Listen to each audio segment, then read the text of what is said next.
ठेकेदार जब यहाँ आया नवंबर 2024 में, 2025 का जनवरी में वो बनवाडी से काम शुरू कर दिया और हमारी अधिसूचना हो रही है 13 जून 2025 को। तो जो कानून बना है भूमि अधिग्रहण कानून, उसमें उस कानून का नाम ही है the right to fair compensation and transparency. तो वह कानून कहता है कि उचित मुआवजा की बात करता है। सबसे पहले अधिसूचना के बाद उचित मुआवजा, वो भी पारदर्शिता पूर्वक होना चाहिए। यहाँ आपको कोई पारदर्शिता नहीं मिलेगी। मैं जिला स्तर के कार्यालय को छान मारा हूँ, प्रखंड स्तर में इस पर मैं चर्चा किया हूँ, लेकिन आपको इस संबंध में कोई सूचना कोई देने के लिए आपको तैयार नहीं है। ये है पारदर्शिता। संवेदक की दादागिरी देखिए, हमारे मांग पत्र में लिखा हुआ है कि संवेदक ने दादागिरी किया है। मैं इसको साबित कर दे रहा हूं।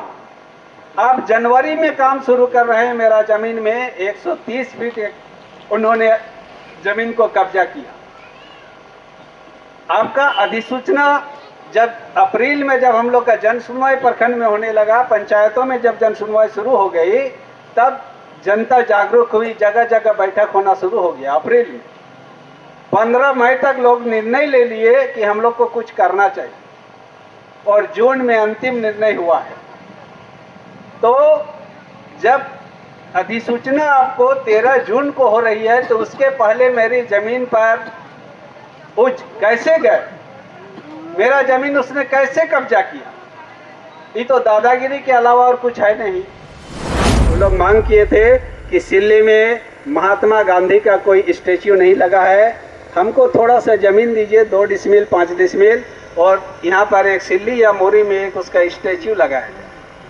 बहुत से महापुरुषों का स्टैच्यू है, नहीं है वो बात नहीं है, परंतु राष्ट्रपिता महात्मा गांधी का स्टैच्यू सिल्ली मोरी में नहीं है। उसका एक स्टैच्यू लगना चाहिए, ये जरूरी है, क्योंकि वो ऐसे शख्स हैं जो कि अभी जो हमारी दुनिया में जितना देश हैं उसमें से आधा देश में उनका स्टैच्यू लगा हुआ है। उनकी महानता को आप आंकिए, लेकिन हमारे मोरी सिल्ली में नहीं है। बच्चे कहाँ से प्रेरित होंगे, जनता कहाँ से प्रेरित होगी?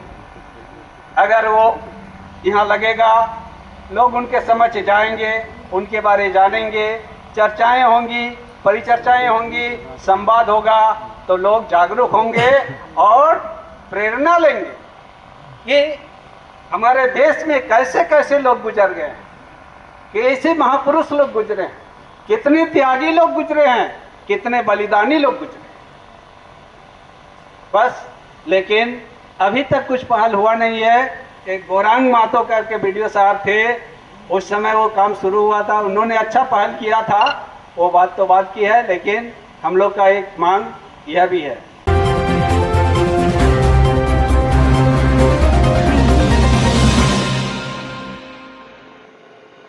आज के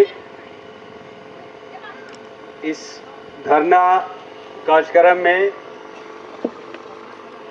प्रखंड सह अंचल कार्यालय के समक्ष नागरिक अधिकार सुरक्षा मंच के सदस्य एवं अन्य पुरुष एवं महिलाएं जिन्होंने इस कार्यक्रम में शिरकत किया, शामिल हुए, अपना बहुमूल्य समय दिए, सबको मैं बहुत बहुत धन्यवाद देता हूं, उनका अभिनंदन करता हूं और इस मशाल को, इस ज्वाला को अपने अंदर हमेशा जलाए रखें।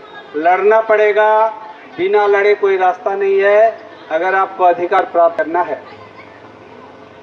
आज जब मैं महिलाओं को देख रहा हूँ, काफ़ी वक्त बीत चुका है, लेकिन आज उनकी उपस्थिति को देखते हुए मुझे ऐसा लग रहा है, पत्र पत्रिकाओं में, सरकार के प्रयासों में, प्रशासनिक स्तर पर जो देखता हूँ, महिला सशक्तिकरण के बारे में अनेक विज्ञापन देखता हूँ, कार्यक्रम चलते हैं, लेकिन आज उसको मैं साक्षात महसूस कर रहा हूँ कि वास्तव में कुछ काम हुआ है। महिला सशक्त हुई हैं, महिला जागरूक हुई हैं, इसमें कोई दो मत नहीं। आज से अगर 20 वर्ष पूर्व अगर आप सहयोग मांगते तो बहुत कम लोग, खास करके हमारे ग्रामीण क्षेत्र से ऐसा निकल पाते। तो उनको मैं विशेष धन्यवाद ज्ञापित करता हूं। और आगे थोड़ा सा मैं हम लोग की मांग पत्र पर मैं प्रकाश डालूंगा।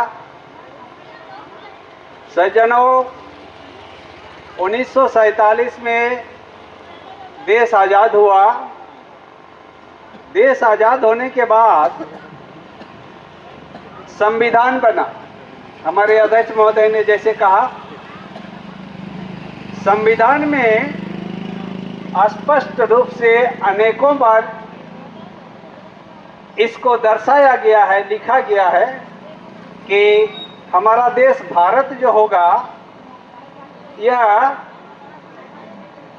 जन कल्याणकारी होगा, पब्लिक वेलफेयर। हमारे देश के मालिक जो होंगे वो यहाँ की जनता होगी। आज आप 11 बजे से यहाँ से बैठे हुए आप देख रहे हैं, एक छोटी सी संस्थान जो प्रशासनिक इकाई के तहत देखा जाए सबसे छोटी संस्था है, उसके सामने हम बैठे हुए हैं। कितने लोग आ रहे हैं, जा रहे हैं। तो संविधान में जो वेलफेयर स्टेट की परिकल्पना की गई है, कल्याणकारी राज्य, आपको कहीं नजर नहीं आएगा। प्रखंड से लेकर के आप समाहरणालय में जाएं, सचिवालय में जाएं, वहां पर जो लोग बैठे हुए हैं, जिनका पदस्थापन हुआ है, उनके दिलो दिमाग पर वेलफेयर स्टेट बसा ही नहीं। नियुक्ति पत्र जब उनको मिला अपनी सेवा के लिए, उनका प्रशिक्षण में बार बार इस चीज को बताया जाता है कि हमारा देश जो है यह वेलफेयर स्टेट की परिकल्पना है। आपको जो भी जनता आपके सामने आएगी, जो भी पीड़ित शोषित आपके सामने आएगा, पहले आपको गंभीरता पूर्वक उसकी बात को सुनना है। लेकिन ऐसा हो नहीं पाता, कहीं नहीं दिखाई पड़ेगा। कारण क्या है? पारदर्शिता का अभाव, संवेदनशीलता नहीं है, जागरूकता नहीं है, और अपनी जो मूल भावना उनको प्रशिक्षण में हम सरकारी कर्मियों को जो मिलता है, पदाधिकारी कर्मियों को, उनको 100% भूल चुके हैं कि मैं किस बात का जिम्मेवार हूं। ये जिम्मेवारी के बारे में वो सोचते ही नहीं। कारण ये है कि ऊपर से नीचे तक ही स्थिति है, कोई किसी को देखने वाला नहीं, और हम जनता को झेलना पड़ता है। आज दिन भर इतना लोगों का बहुमूल्य समय यहाँ पर बर्बाद हुआ, और मांग पत्र सौंपेंगे अभी। बंधुओं, मैं अब प्रथम बिंदु पर आ रहा हूँ, हमारे गोला मुरी रोड के बारे में। इसमें देखिए 13 मौजा का जमीन जा रहा है। सबसे अधिक जमीन जा रहा है बांसारुली मौजा से, लगभग 15 एकड़।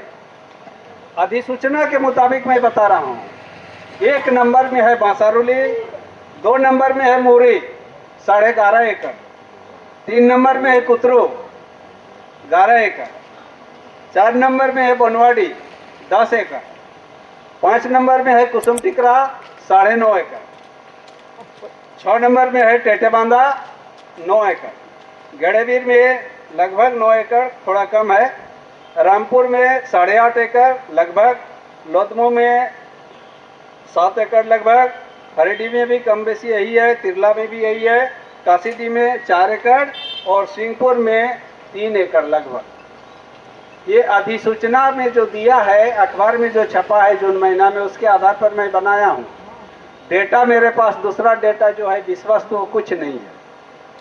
जरा मैं इस पर ध्यान आकृष्ट करना चाहूँगा कि हमारे संवेदक महोदय जी यहाँ जब आए, ठेकेदार जब यहाँ आया नवंबर 2024 में, 2025 का जनवरी में वो बनवाड़ी से काम शुरू कर दिया, और हमारी अधिसूचना हो रही है 13 जून 2025 को।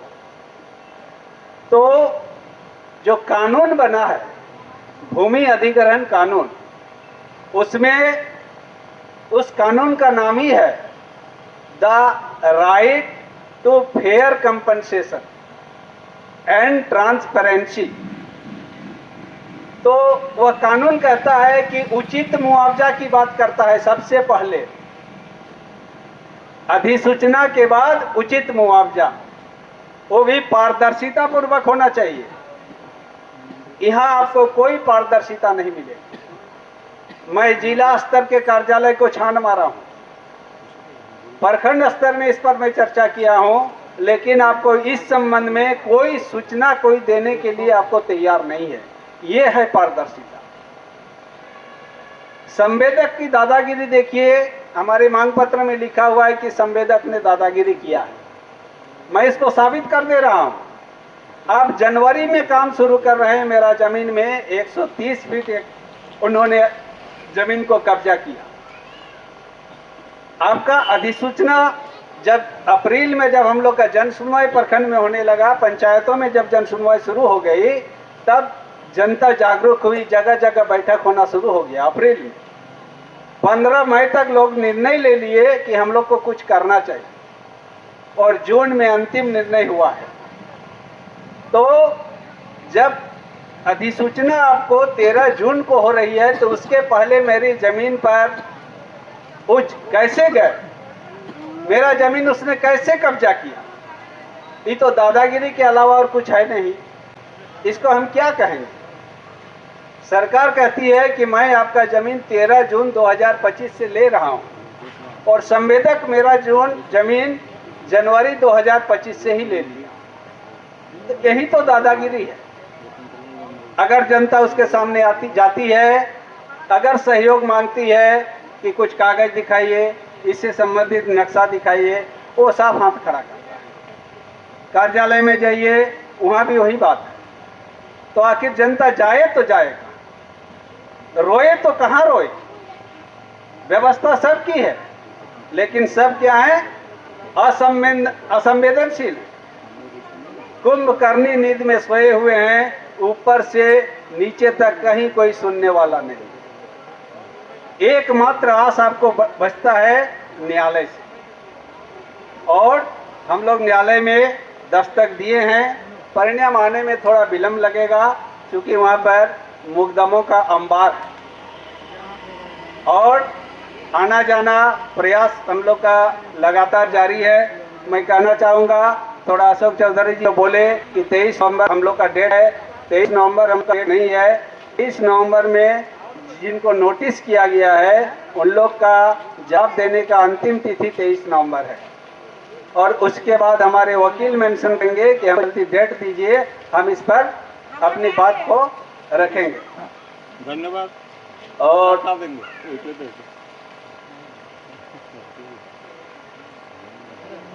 तो यह स्थिति है रोड। और अधिग्रहण जो हुआ है, अधिग्रहण एक बार नहीं होता है।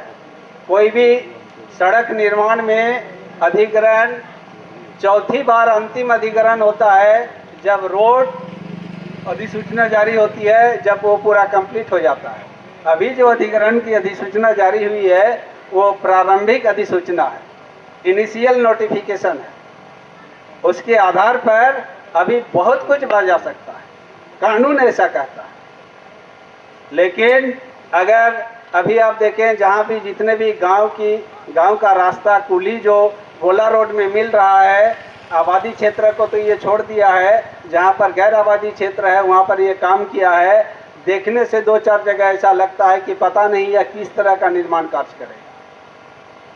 जहाँ रास्ता गोला रोड में मिल रहा है, वहाँ पर 10 फुट 12 फुट ऊंचाई मिट्टी कर दिया है। हमारे मवेशी, हमारे किसान, चारा लाना है, खेती करनी है, इस पार से उस पार जाना है, बर बीमारी है, एम्बुलेंस लाना है, उसके लिए अगर संवेदक को आप कहते हैं कि भाई यहाँ पर आपका निर्माण कार्य का क्या नक्शा है, वो आपको नहीं बताता। इस संबंध में मैं बहुत प्रयास किया, लिखित प्रयास भी किया, मौखिक प्रयास भी किया, लेकिन सफल नहीं हुआ। लेकिन उस सारे चीज़ों का मेरे पास सबूत है। आप लोग एकजुट रहें, लड़ाई जारी रखनी पड़ेगी।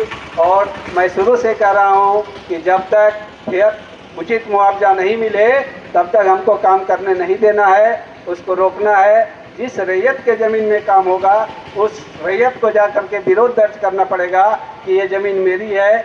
66 फीट के बाद की ज़मीन जो है वो रैयत की ज़मीन है आज तक।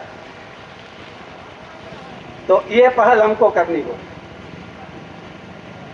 इसके बाद मैं अपने मांग पत्र के दूसरे बिंदु पर आता हूँ कि हमारे विकास योजनाओं में जो भ्रष्टाचार व्याप्त है, लूट व्याप्त है, उसके बारे। लेकिन उसके बारे बोला जाए तो क्या बोला जाए, कहा जाए तो क्या कहा जाए। झारखंड बनने के बाद आज 25 साल में झारखंड में हमारे 4 आईएएस जेल गए, 4 आईएएस, और अभी भी कुछ जेल में ही है। पहले हमारा आईएएस जेल में गया सजल चक्रवर्ती, चारा घोटाला। उसके बाद आप लोग खूंटी मनरेगा का हाल अगर सुने होंगे, जानते हैं, तो एक आईएएस जो अभी भी कार्यरत हैं, वो बरसों तक जेल के अंदर रहे। उसके बाद हमारे अभी एक भूमि घोटाले से रांची, ये 6 आईएएस में 4 रांची के उपायुक्त रह चुके हैं। सजल चक्रवर्ती भी रह चुके हैं और छवि रंजन भी रह चुके हैं। एक डॉक्टर प्रदीप कुमार थे, उनका दवा घोटाला का ये था। तो ये लोग जेल में हैं। तो बताइए, जो शीर्ष पर व्यक्ति बैठा हुआ है उसका क्रियाकर्म ऐसा है, तो बाकी नीचे हमारे प्रखंड स्तर का क्या बात है। ये है ग्रामीण कार्य विभाग का विकास का एक छोटा सा नमूना। थोड़ा अंचल की ओर जाइए। अंचल में अभी तक हमारे रांची जिला में बहुत से अंचलाधिकारी जेल में गए। शैलेश कुमार बड़गांव अंचल के अंचलाधिकारी, मनोज कुमार बड़गांव के ही अंचलाधिकारी, पूर्व के जय कुमार राम, आप लोग नाम सुने होंगे, बहुत मोटा मोटा ये में निकला है, इनका घर से करोड़ों बरा, कांके के सीओ हाल में। एक है दिवाकर द्विवेदी, रांची के पूर्व सीओ, सदर रांची। कितना उदाहरण थे। एक मुंशी राम कह के आए थे सदर सीओ, 2 महीना में अंदर चल, खुलेआम लेने में एसीबी ने आके पकड़ा। ये स्थिति है इन प्रखंड कार्य। आज जो इनको देख रहे हैं कि कुर्सी पर बैठे हुए हैं, इनका भी हाल वही द्विवेदी, शैलेश कुमार और मनोज कुमार, जय कुमार राम जैसा ही है, उससे इतर कुछ नहीं है। सब उन्हीं के चचेरे फूफेरे, परंतु अभी इनकी बारी आई नहीं, लेकिन है सब वही। एक वाक्य में देखा अखबार में, आपको 19 सितंबर की बात है, 19 सितंबर को एसीबी का बोर्ड लगा हुआ एक कार जाकर के रातू प्रखंड कार्यालय में 11 बजे घुसी है। रातू प्रखंड कार्यालय में 19 सितंबर को एसीबी का बोर्ड लगा हुआ एक कार घुसी, एक गाड़ी घुसी है परिसर में। जब इसका हल्ला हो गया कि एक एसीबी का बोर्ड लगा हुआ गाड़ी अंचल कार्यालय में है या प्रखंड कार्यालय में आ गई है, तो रातों सीओ कार्यालय का चपरासी से लेके क्लर्क से लेके पदाधिकारी तक सब भाग गए, टोटल भाग गए, एक भी नहीं रहा ऑफिस में। सिर्फ सुना कि एसीबी की गाड़ी है। ये तो है कार्यशैली, क्या कहा जाए। सब वही हैं, कोई बड़े हैं कोई छोटे हैं, लेकिन हैं सब मौसेरे भाई ही हैं। आज ऑनलाइन के बारे जो हम झेल रहे हैं, बहुत पहले मैं बहुत प्रयास किया, इसके बारे में बैठक किया, मैं बहुत जगह लोगों को संपर्क किया। आज तक इस समस्या का समाधान हमको कहीं नहीं जाना पड़ता और हो जाता जो मैं सोचा था। एक कुसुम टिकरा के भाई जी हैं, हमारी लुपुंग की बैठक में वो आए थे, लेकिन लोग सहयोग नहीं किए। आज उसका भोग रहे हैं, पैसा दे के काम करा रहे हैं। सब जगह ही बात है। ये कार्य क्या आपको दिखाता है? आपकी कोई जवाबदेही नहीं। आप पंजी टू ले गए अंचल से, आप खतियान ले गए अंचल से, आपका कर्मचारी गया जाके बैठ के वहां कैसा ऑनलाइन कर, कोई जिम्मेवारी आपको है कि नहीं? कोई जिम्मेवारी नहीं, कोई पूछने वाला नहीं, कोई जवाबदेही नहीं। आप यहाँ पर आइए, उनको गिड़गिड़ाइए, गिड़गिड़ाने के पश्चात भी जब तक आप उनको कुछ इलाज नहीं कर रहे हैं, कुछ उनका उपचार नहीं कर रहे हैं, उनको सहयोग जब तक अतिरिक्त आप नहीं कर रहे हैं, कोई सुनवाई नहीं होगा। महीनों आप घूमते रहिए। उसके लिए हमको आवाज बुलंद करनी होगी और न्याय के लिए न्याय का दरवाजा में जाना पड़ेगा। क्योंकि ये समस्या सिल्ली की नहीं है, यह राजकीय समस्या। इसी तरह से हमारी एक मांग है कि 2010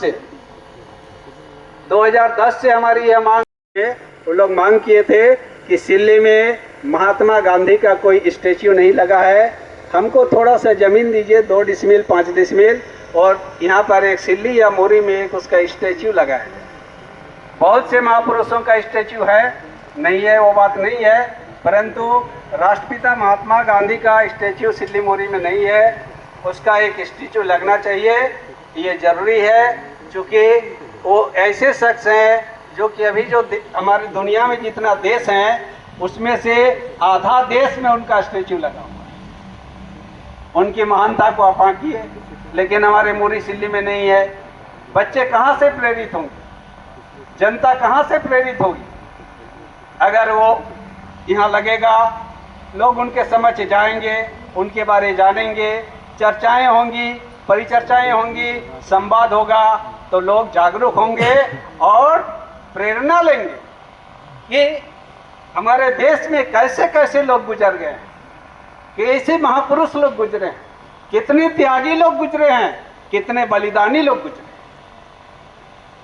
बस, लेकिन अभी तक कुछ पहल हुआ नहीं है। एक गोरांग मातो करके वीडियो साहब थे, उस समय वो काम शुरू हुआ था, उन्होंने अच्छा पहल किया था, वो बात तो बात की है। लेकिन हम लोग का एक मांग यह भी है, सब लोग को बैठे बैठे, सभी सीनियर सिटीजन लोग हैं, सबको तकलीफ में होंगे, इसलिए मैं अपना संबोधन को थोड़ा संक्षिप्त करना चाहूँगा और मैं सबसे पुनः धन्यवाद ज्ञापित करते हुए अनुमति चाहूँगा।